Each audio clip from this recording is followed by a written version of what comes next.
Welcome to another case from the Drawing Room Detectives. Today, we begin a brand new Sherlock Holmes mystery. When the most pompous editor in London finds his fiercely argued editorials published in the Times with their meanings perfectly and brilliantly reversed, it is more than a prank, it is an impossibility. With the government alarmed and the reputation of the Thunderer itself at stake, Holmes and Watson must hunt a ghost in the machine, a phantom who wields not a weapon, but a flawless command of grammar. Before we begin, we'd love to know if you could have any literary character as a sidekick for a single day, who would you choose and why? Drop a comment below and let us know. Now settle in and let the mystery begin. Chapter 1. A Disturbance in Print. It was upon a dank and fog-laden morning in Baker Street, when the soot and vapour from countless chimneys pressed heavily against our windows, dimming the light and giving the hour the semblance of twilight. My friend Mr. Sherlock Holmes, to whom inactivity was a perpetual burden, had turned once more to the solace of his chemical experiments. At the centre table, a retort bubbled darkly above a spirit lamp, discharging into a glass receiver a thick and noxious distillation. The pungency of the vapour was such that I had been compelled to seek refuge upon the sofa, with my morning paper held defensively before me. "You perceive, Watson," said Holmes, his gaze never wavering from the sinister fluid before him, "that the criminal fraternity has seen fit to suspend its labours for the present.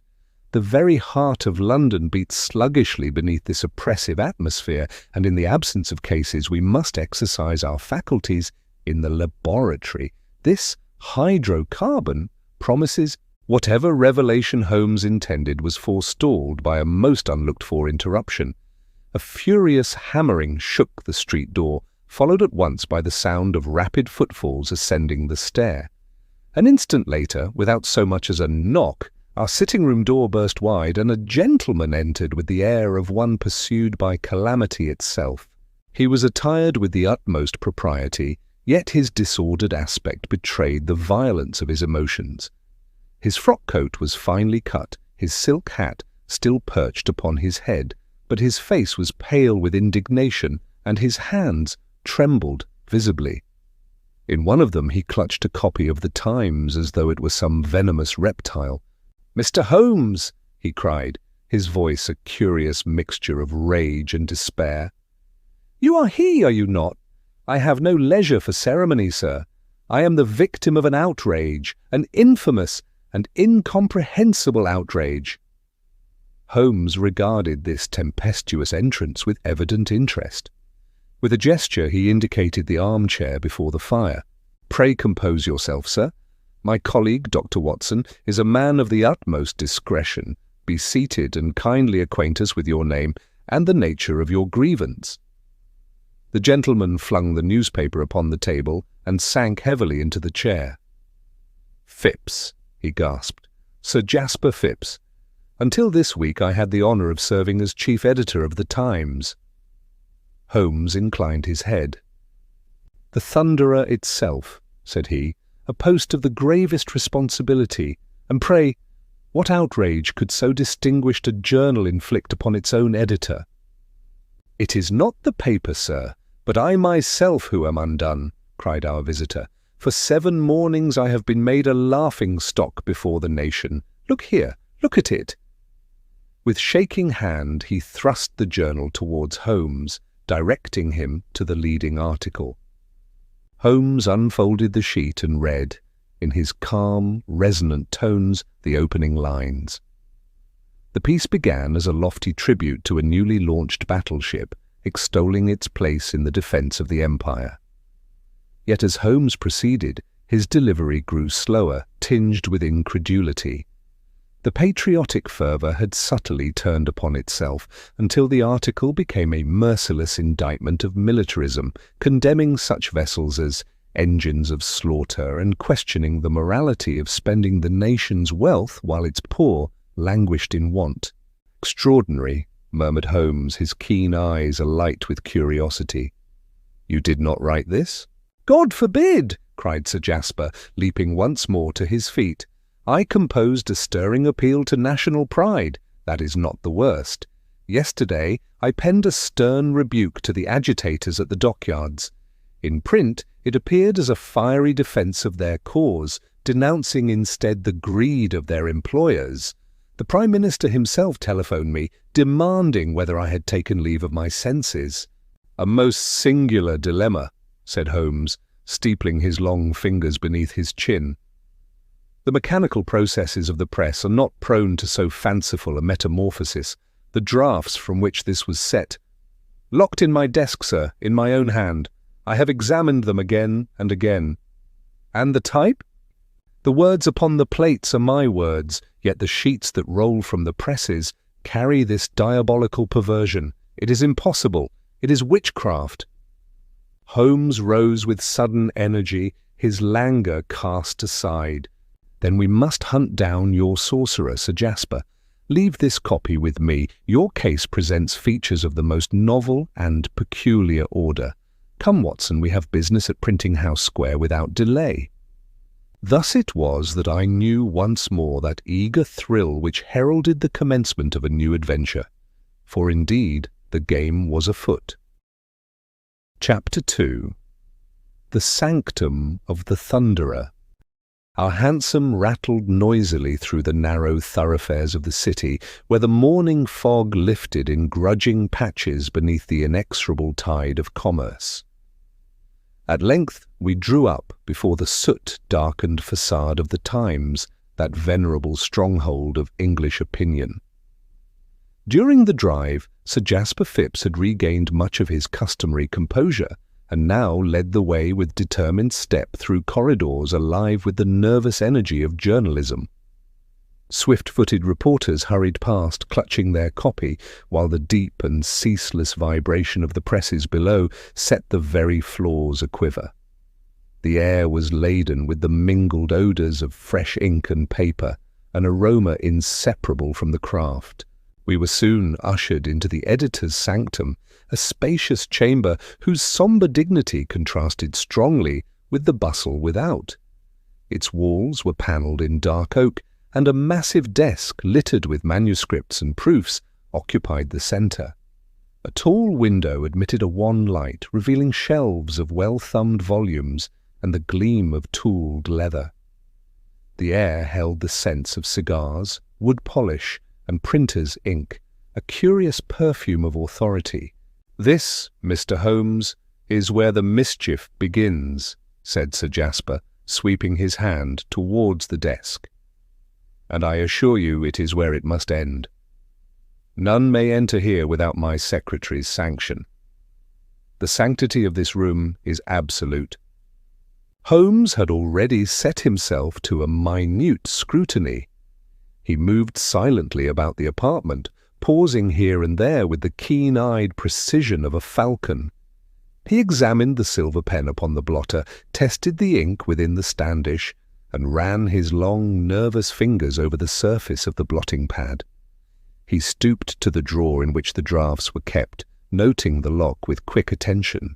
"The routine, if you will, Sir Jasper," he said at last, his tone brisk, "from the instant your pen leaves the page." "It is simplicity itself," replied the editor. "I compose the article in my own hand upon this heavy stationer's paper which is used for no other purpose. When it is complete, I read it once for error. I then enclose it within this." He indicated a stout leather pouch upon the desk, secured by a brass clasp, "and affix my seal. Thereafter I insert it into yonder aperture." He pointed towards a brass nozzle set into the wall, resembling the mouth of a speaking tube. I pull the lever, and in a moment, pft, it is gone, borne by compressed air, to the compositors in the basement. The journey, I am told, is accomplished in less than half a minute. "A singular contrivance," Holmes murmured. "Might we witness its action?" With a nod, Sir Jasper scribbled a hasty XXX upon a slip of paper, enclosed it in the pouch, and thrust it into the tube. A sharp hiss was followed by a metallic clatter, and the pouch vanished with extraordinary suddenness into the brass conduit. "You perceive, Mr. Holmes?" cried our client. "From my desk to the compositor's hand in half a minute, with no possibility of interception. It is, I assure you, a closed system." Holmes tapped lightly upon the brass, listening to the faint resonance. He examined the lever with that intent scrutiny which bespoke the highest tension of thought. His face was grave, though betraying no illumination. For my own part, I confess the puzzle seemed one of sheer impossibility. At length, Holmes turned from the apparatus. His gaze had fallen upon a duplicate leather pouch which lay upon the desk. "Do you invariably use the same pouch?" Holmes asked. "Why, yes. It is part of the routine. The pouch lies upon the desk and I make use of it." "Surely you cannot suppose the pouch itself to be culpable?" "I suspect all things, Sir Jasper, until proven otherwise," Holmes returned with quiet emphasis. "And now, if you please, let us descend to the terminus of this ingenious system, to the press room, if you will." Chapter 3. The Descent to the Press Room. Sir Jasper Phipps conducted us from the hushed authority of his sanctum into the subterranean depths of the Times. A narrow iron staircase, railed and steep, led downward, and with each step the air grew hotter and more oppressive. The very metal beneath our hands quivered with the steady reverberation of machinery, a deep, percussive thrum that seemed to travel into one's very bones. At the foot of the stair we entered upon a scene that might well have been a chamber from Dante's vision of the Inferno. The vast press room stretched before us, heavy with heat and the reek of oil, steam, and damp paper. Colossal presses of iron and brass reared like dark titans, their rotary cylinders whirling with relentless power. The din was deafening, and yet amid that uproar, men labored with swift assurance, their aprons blackened by ink, their movements deft as they fed rolls of paper into the ravenous machines and gathered the torrent of printed sheets that spewed forth unceasingly. It was an awe-inspiring sight, and for a moment I could well understand Sir Jasper's pride in the formidable enterprise of which he was the guardian. A broad-shouldered fellow with a bull's neck and the rough-hewn face of a man long schooled to command in such surroundings approached us at Sir Jasper's signal. His manner bore the gruff competence of one accustomed to noise and haste. This was Maguire, the foreman of the press. "These gentlemen are here upon the matter of the editorials," Sir Jasper called above the clamour. "Aye, sir, the queer business," Maguire shouted back with a grim nod. "There's been talk enough of it." Holmes leaned close, for even his incisive tones were all but lost in the tumult. "The pouch from Sir Jasper's office," he asked. "Describe for me its manner of arrival." "Comes down that tube yonder," said the foreman, gesturing towards a brass receptacle in a quieter corner where compositors bent over their typecases. "There's a bell as rings, one of the lads takes it out and sets the copy straight away. No delay, no interference, direct from the pouch to the case." Holmes's searching gaze moved from man to man amongst the compositors, keen-eyed fellows with ink-stained fingers, and the air of craftsmen utterly at home amid the din. "Have you observed anything unusual in the copy itself?" he asked. "Any peculiarity whatever?" There was a general shaking of heads, though more than one face betrayed a faint amusement at the agitation of their betters over what to them was a routine task. At last, one of their number, a younger man of lean frame with spectacles upon his nose, spoke hesitantly. "Begging your pardon, sir," said he, "but once or twice I did think the writing looked a trifle shaky, as if it had been jolted about more than usual in the tube." "Pshaw, man!" cried Sir Jasper impatiently. "It is a pneumatic tube, not a gentleman's carriage. What else should you expect?" The compositor coloured and made as if to retreat. "Just an observation, sir. Likely naught but my eyes after a long shift." But Holmes was instantly alert. "In what sense, shaky?" he pressed, his tone sharp. Were the words blurred, or was it the disposition upon the page that seemed altered? The man hesitated, plainly regretting his candour. "Not blurred, sir. More as though the words did not sit quite square, some of them, I mean, as though they had been shifted. But it was little enough. I thought no more of it." Holmes inclined his head gravely, but I saw that eager light which told me some fragment of the puzzle had slipped into place in his mind. He asked no further question, merely thanked the foreman and his men with formal courtesy. We retraced our steps, ascending from the stifling cavern with its iron monsters, the thunder of the presses diminishing behind us. Yet for myself, the impression of futility weighed heavily. I had seen with my own eyes the apparent certainty of the process, the swift passage from the editor's desk to the compositor's hand. The mystery, instead of yielding to inquiry, loomed the larger and more inexplicable. Chapter 4. The theory of the doppelganger. The fog had not lifted upon our return to Baker Street. Indeed, it seemed to have thickened, pressing against the windows like some noiseless and malignant phantom. Our familiar sitting room, ordinarily a sanctuary of clear thought, appeared itself to labour under the same obscurity that had so clouded our inquiries. Holmes had cast himself into his armchair, chin sunk upon his breast, his long, thin fingers interlaced, and his eyes fixed abstractedly upon the glow of the fire. For my part, I busied myself with the decanters, and presently placed before him a glass of brandy, more in the hope of stirring his faculties than from any sense of my own thirst. "Well, Holmes," I ventured, once I had taken my seat, "the affair strikes me as utterly impossible. The sanctum of the editor, the sealed tube, the constant vigilance of his staff, it forms, as it were, a perfect circle into which no hand might intrude." "Perfect circles, my dear Watson, belong to the blackboard of the geometer," Holmes replied, without lifting his gaze. "In the world we inhabit, there is ever a join, however finely contrived." His calm dismissal of what had seemed to me a conclusive difficulty pricked me into fresh argument. "But might it not be more earthly than you suppose? Sir Jasper has many enemies in politics, a radical or socialist perhaps who has bribed one of the compositors. Maguire the foreman comes readily to mind. Once the pouch is opened, the man could set the type to his liking." Holmes allowed a faint smile to disturb his features. "No, Watson, that will not serve. You have overlooked the character of the alterations themselves. These are no crude interpolations. They are careful, almost elegant inversions, the grammar flawless, the rhythm preserved.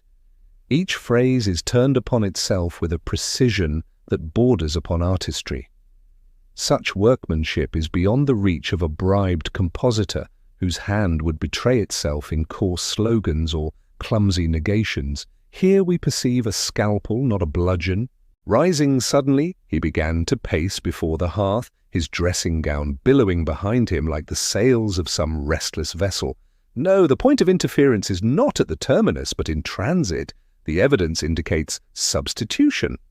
"Substitution?" I exclaimed. "But Holmes, the tube is a closed system. We have but Sir Jasper's word for it. True, we have observed the dispatch and the receipt, but what of the long journey between? We have yet to trace the entire artery of brass that winds unseen through that building's bones." A glimmer of comprehension stirred within me. "You would suggest that some person has contrived access to the tube itself?" "It is not suggestion, but a necessity," he returned. "Mark the compositor's testimony. He spoke of the characters appearing shaky, the words not lying square upon the sheet. Why so, unless the paper had been handled, taken forth, and reintroduced during its brief passage? He unfolded the picture with that peculiar lucidity which so often left me marvelling at his powers. Somewhere within that labyrinthine edifice lurked a hand that intercepted the pouch, substituted a duplicate, paper, watermark and all, so cunningly forged as to deceive the very author, then dispatched it onward without delay. "But the pouch itself, Holmes," I objected. "Sir Jasper insisted it is ever the same one returned." "A point of capital importance, Watson," Holmes replied, his eyes gleaming with the fire of conviction. "It follows that the culprit not only accesses the tube, but contrives to open and reseal the pouch itself without leaving the faintest sign. That, I need scarcely remark, demands both ingenuity and practice." In a moment he had sprung to his feet, and, seizing his coat and hat from the stand, he turned towards the door. Theorizing is of little avail until we have secured the facts. The hour grows late, but the matter is urgent. We return at once to Printing House Square, and there we shall examine the entire course of that pneumatic tube. Every inch, Watson, somewhere in that perfect circle lies the join, and I mean to find it. Chapter 5. A Journey Through the Arteries of News. Our return to Printing House Square upon the following morning was of a less ceremonious nature than our previous visit. Sir Jasper, satisfied that we pursued a vein of genuine promise, delegated our progress to the care of the building's manager, a sallow, anxious fellow of the name of Phelps. This man, whose narrow shoulders seemed crushed beneath the jingling burden of an enormous ring of keys, clutched them to his breast as if they were the last safeguard of his authority. To his mind, the notion of two intruders, one of them with the unblinking intensity of my companion, prowling through his immaculate system of pipes and conduits, was no less than a professional martyrdom. "The pneumatic system, gentlemen, is a model of efficiency," he recited in tones both weary and defensive, as he conducted us down into a sub-basement where our footsteps rang hollow upon the brick floor. "Installed in '89 and never a moment's trouble since, the tubes are carried along the main service passages for ease of maintenance." He gave a visible shudder at the word, as though maintenance denoted some unspeakable right rather than a practical necessity. Thus commenced our pilgrimage through that subterranean labyrinth. We traced the course of the narrow brass artery that bore Sir Jasper's words from his desk to the waiting world. It clung to damp walls, ran bundled with cables and lesser pipes, and threaded its way through passages so narrow we were compelled to edge along them sideways. From time to time our guide unlocked a heavy door to reveal another cramped corridor, or a dusty chamber crowded with electrical switchboxes whose hum made the silence uncanny. And always the tube was there, steadfast and gleaming in the lantern light, like the lifeline of the entire enterprise. Holmes moved ahead in high spirits, lamp in hand and lens at the ready. Never have I seen him more animated than when set loose upon some mechanical contrivance. He inspected every bracket, scrutinized every joint, and bent low over the metal with his magnifying glass. For my own part, I confess I grew disheartened. We were, after all, tracking a length of solid pipe. To imagine it had been tampered with grew more absurd with each successive step. The brackets were firm and uncorroded, the joints seamless with solder, and our discoveries extended no further than dust, cobwebs, and the shriveled remains of a mouse or two. "This is futile, Holmes," I murmured, after we had wormed our way behind the boiler room in circumstances more befitting a sweep than a consulting detective and his companion. "The thing is hermetically sealed from end to end. We are upon a wild goose chase." He made no reply. His whole attention had fixed upon the point where the tube from Sir Jasper's office, dropping vertically from above, entered a larger main that ran into the press room. At this junction stood a cast-iron box about the size of a loaf, furnished with several brass levers and secured by a heavy screwed plate. "The nexus," Holmes muttered, his eyes bright. "Here, the solitary stream is united with the greater current." He dropped to his knees, produced his lens, and began the most exacting scrutiny of that innocent-looking receptacle, tracing seam, lever, and screw with the patience of a watchmaker. Mr. Phelps looked on with undisguised irritation. "As you perceive, sir, it is quite sealed. The plate is touched only for the gravest servicing, which has not been required in years. The dust upon it is proof enough." And indeed the iron case wore a mantle of grey dust so thick it might have lain there since the installation itself. Holmes, however, remained intent, probing with a delicacy that belied the roughness of his surroundings. For a full 5 minutes he lingered thus, while I, wearied and sore in every joint, leant against the wall and resigned myself to disappointment. At length he rose, brushed the dust from his knees, and turned to the manager with an expression of the keenest satisfaction. "Thank you, Mr. Phelps. You have been most instructive." The man's relief was evident. "Then you are satisfied, sir? There is no point of interference?" "On the contrary," Holmes returned with cheerful assurance, "I am now quite certain there is." We retraced our steps, and when we had gained the staircase and left our guide out of earshot, I seized Holmes by the sleeve. "For heaven's sake, Holmes, what did you perceive? It was sealed, covered in dust." "The box was dusty, Watson," he whispered, his tone vibrating with suppressed triumph. "But the screws that held its plate were not. Their slots shone bright and clean, untouched by the years of grime that clothed the rest. Someone has opened that junction box very recently." Chapter 6. The Invisible Man. The interior of the Cheshire Cheese proved a welcome contrast to the clangour and fumes of the press room. Its low-beamed ceiling, oak panelling, and the mingled odours of tobacco, ale, and roasting meats created an atmosphere of genial comfort. Holmes had contrived a small table near the window, from which vantage we commanded a somewhat misted view of the main entrance to Printing House Square. "Our field of observation, Watson," said my companion as he sipped a modest claret. "The hive from which our monarch, Sir Jasper, directs his swarm. Yet it is not the sovereign that occupies me now, but rather that worker bee who has learnt the trick of tainting the royal jelly." For upward of 2 hours we maintained that vigil, Holmes alert and tireless, while I confess my own patience was sorely tested. One by one he identified the figures who passed in and out of the newspaper offices, embellishing each with a character sketch drawn from the minutest observation. One after another, the human drama of the newspaper office was unrolled before me, until I felt half persuaded that Holmes had turned his art into a parlour game, diverting himself at my expense.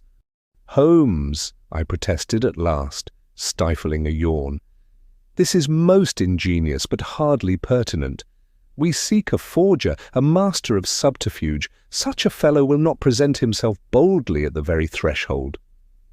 "The threshold, Watson," he replied, "is precisely where the dramatis personae of any play must make their entrance, if one but knows how to read the programme." At that instant his words faltered, and I perceived a subtle change in his bearing. His eyes, which had been flitting idly from one passer-by to the next, grew keen and fixed. Following his gaze, I beheld a young man who had just emerged from the doorway. He was painfully thin, so that his garments hung from him as from a rack. His movements were unlike those of the bustling staff, for each step was measured, deliberate, and oddly constrained, his arms kept close to his sides. His face was pale, his eyes cast down, and his whole manner that of one intent upon treading a path strewn with invisible perils. In his hands he carried a sheaf of letters, which he deposited in the post-box with scrupulous care, inserting each one separately and ensuring its secure delivery before proceeding to the next. "A junior clerk," I remarked. "Some errand boy or intern." "His name is Albie Miller," Holmes said quietly, his gaze unwavering.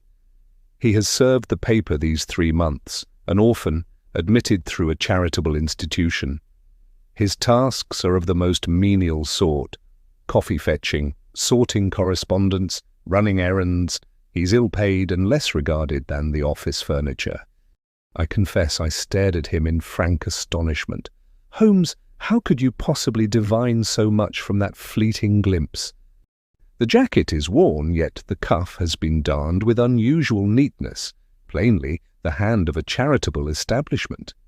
The ink upon his thumb is of the variety used in a general post room. A reporter brushed past him without so much as a nod. Such disdain proclaims his lowly station. All the evidence converges upon the same conclusion. He is, in short, a non-entity. Precisely, I cried.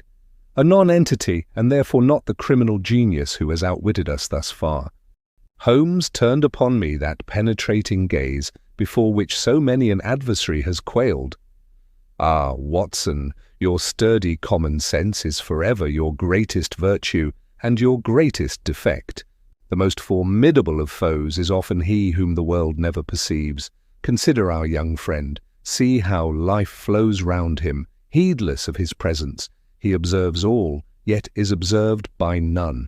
That, my dear fellow, is a species of invisibility against which few precautions avail.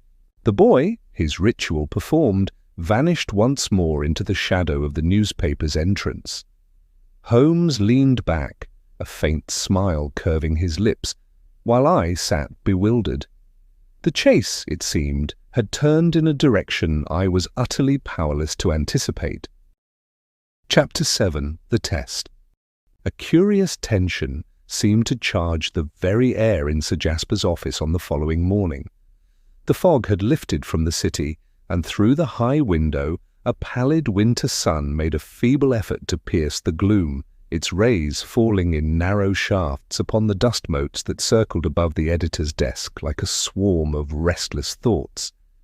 Holmes, ever composed, had taken up a position by the hearth, his expression one of quiet assurance, whilst Sir Jasper fidgeted endlessly with his pen, the aspect of a man at the mark, awaiting the signal to begin.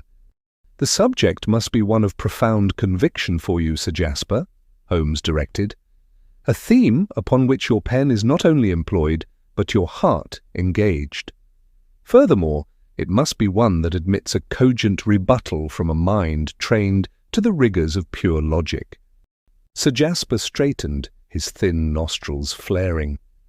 "The new extensions to the Bank of England, then, a magnificent edifice, a veritable hymn to British power and stability. I have praised it in these very pages." "Capital," Holmes murmured, a gleam of approval in his eye. "Today you shall surpass even your own eloquence. Compose not merely praise, but an ode, a monument in words to marble and to capital alike. Let it stand as a paean to itself." I caught at once the outline of his stratagem.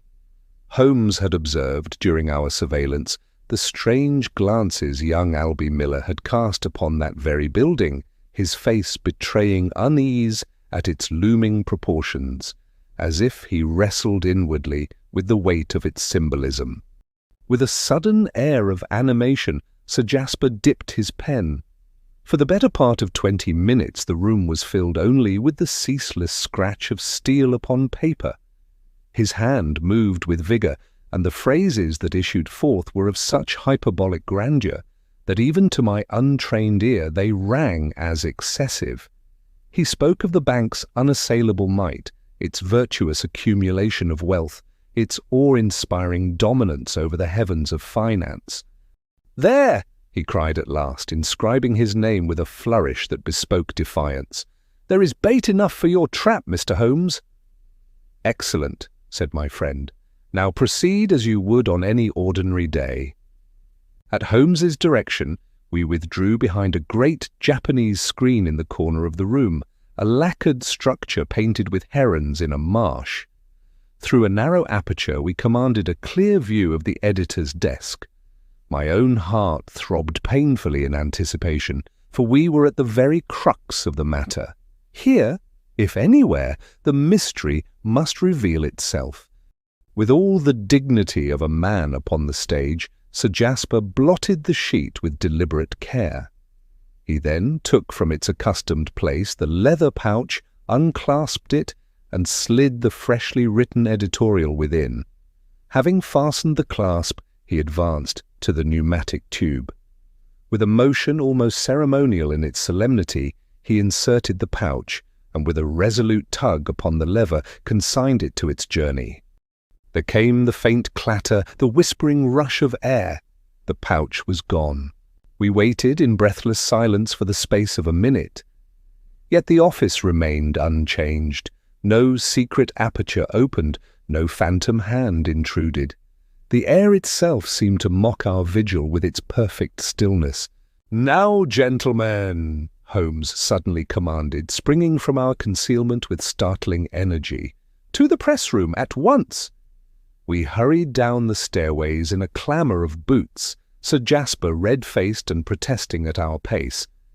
In the basement, the foreman Maguire awaited us, a damp sheet of newsprint already trembling in his grasp. His expression was one of profound bewilderment. "It's the same, sir," he said, thrusting the paper into the editor's hands. Sir Jasper scanned the column, and his countenance grew dark with rage. His voice shook as he read aloud. "The new edifice of the Bank of England stands not as a monument to prosperity, but as a fortress of greed, its marble halls erected upon the debts of the common man."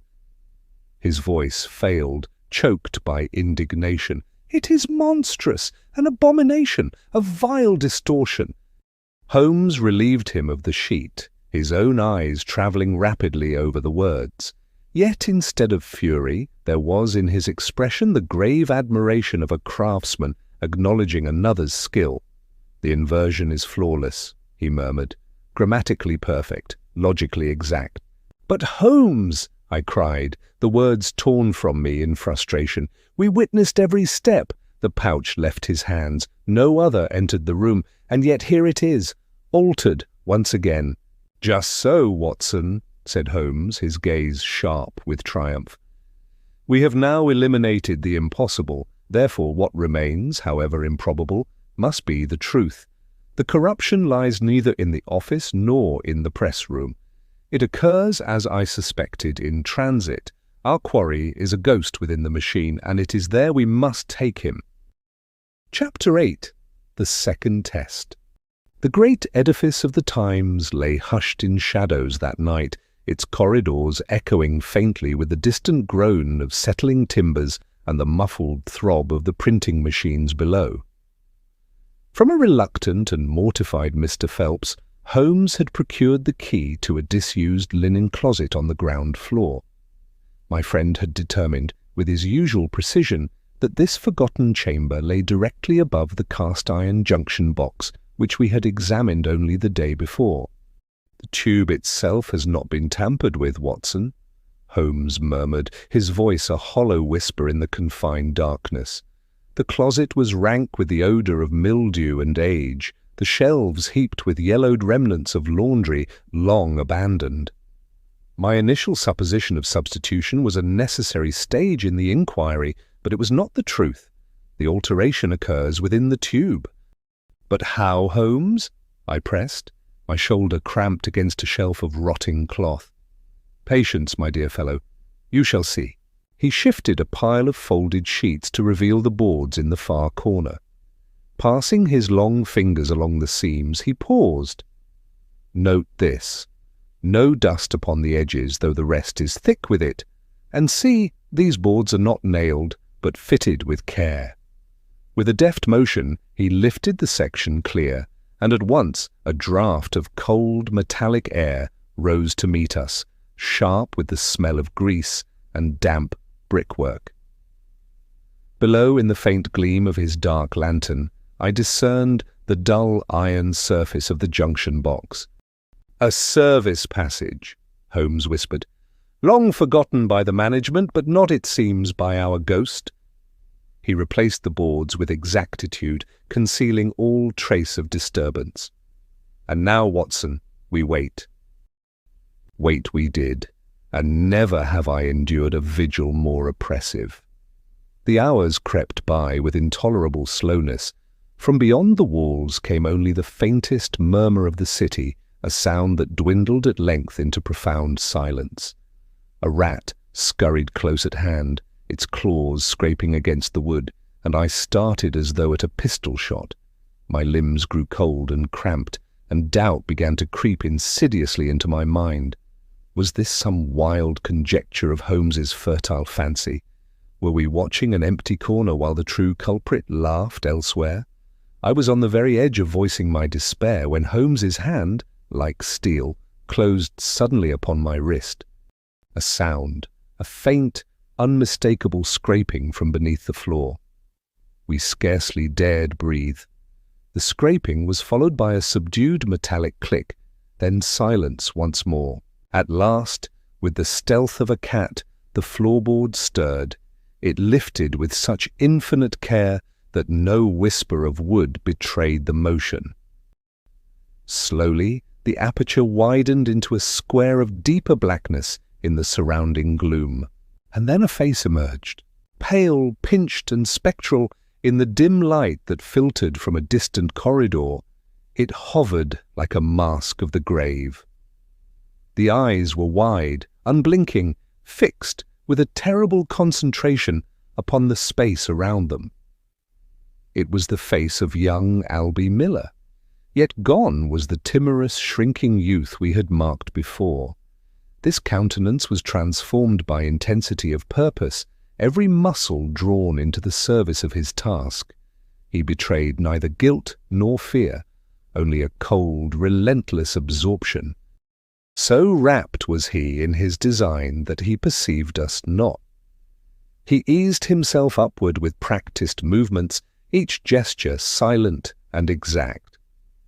In his hand gleamed a curious instrument, long and delicate, a pair of tweezers wrought with unusual fineness. Then Holmes moved. With the sudden, noiseless precision of a striking snake, he brought the lantern full upon the intruder's face. His voice, low and calm, cut the silence. The effect was extraordinary. The boy did not cry out nor flinch as I had expected. His body froze half within the aperture, his eyes staring into the sudden circle of light. The mask of concentration did not dissolve into terror, but rather shifted into a bewildered vacancy, as though a sum too intricate had yielded an impossible term.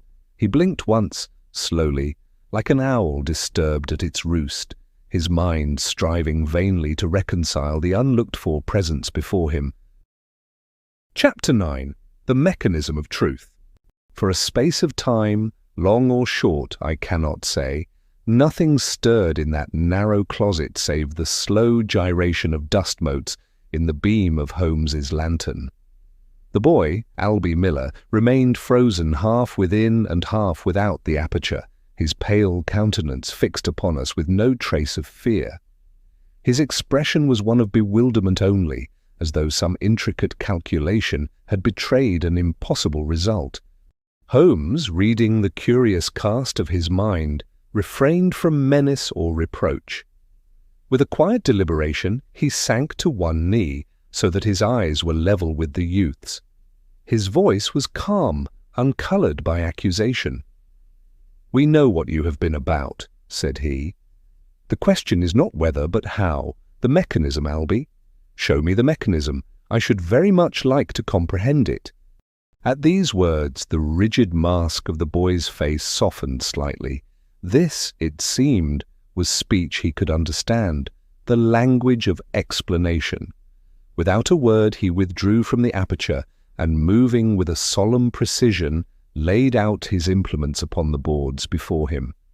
There were long, delicate tweezers, their points finely wrought, a small dentist's mirror on a steel handle, and a leather-bound notebook, the pages of which were covered not with sentences, but with intricate diagrams of grammar and syntax, as though thought itself might be reduced to blueprint.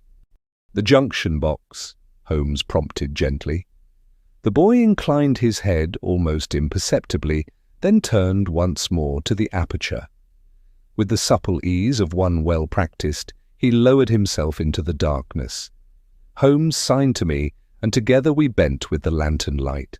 The plate of the junction box had already been loosened, and now we could see within.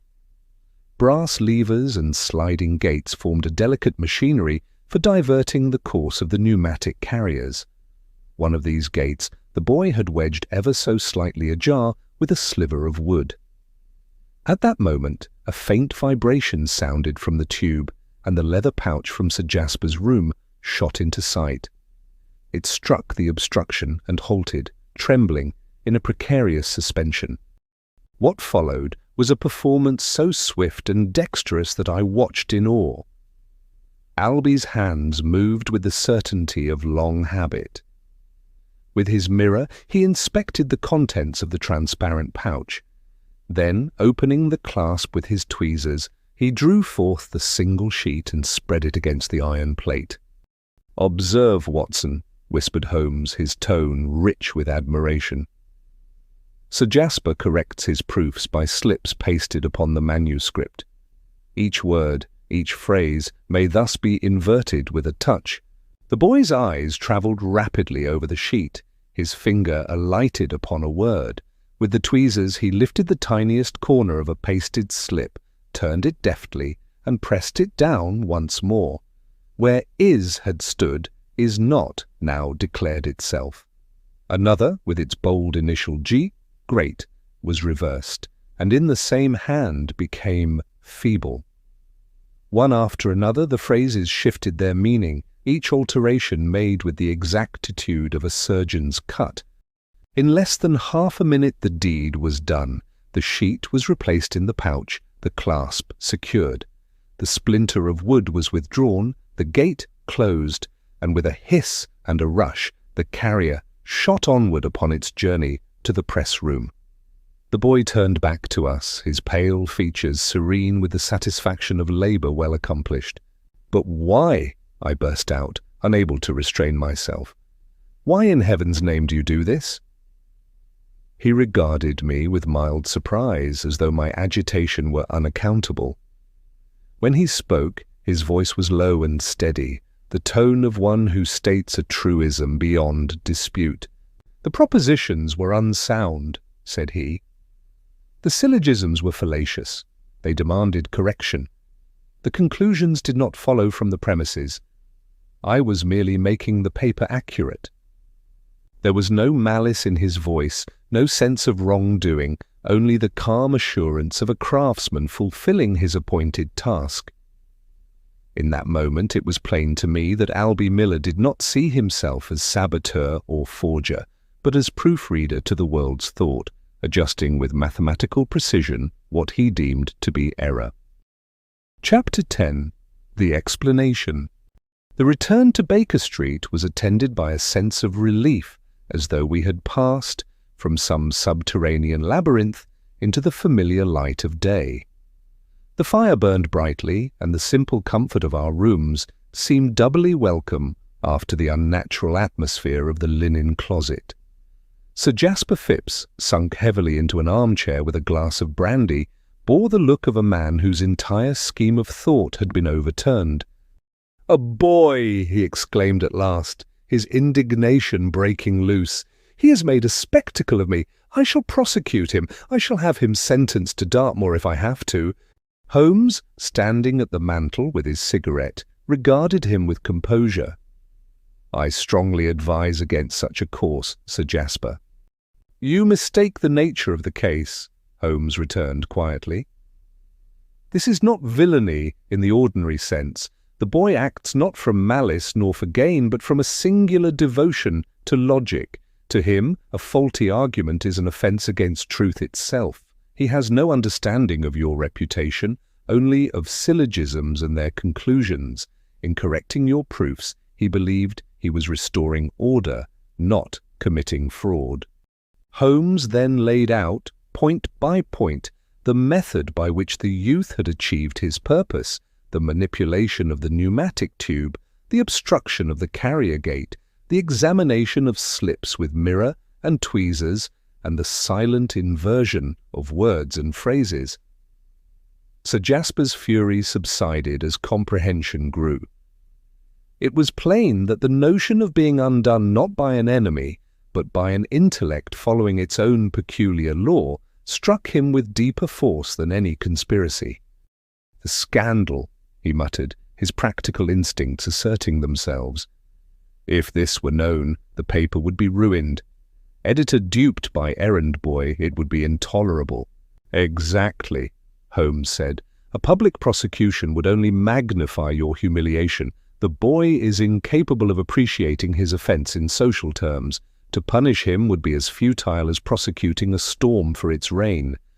The rational course is dismissal, quiet and final."